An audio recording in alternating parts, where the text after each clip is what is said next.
Praise the lord. ఈ సమయంలో ఎన్నో సమస్యలతో సతమతమవుతున్నావా?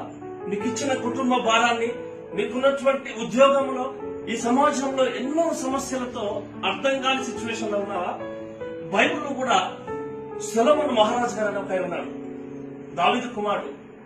ఇశ్రాయేలు దేశానికి రాజుగా నియమించబడిన తర్వాత దేవుడు తనని అడిగాడు, నీకేం కావాలో కోరుకోమని.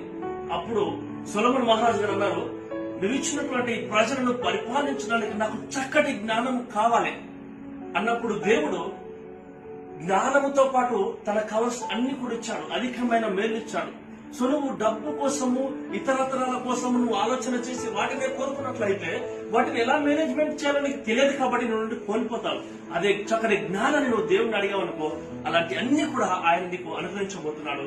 అలాంటి దీవెనలు ఇప్పుడు ఎల్లప్పుడు సదాకాలము నీ కుటుంబానికి కలుగును గాక. ఆమేన్. God bless you.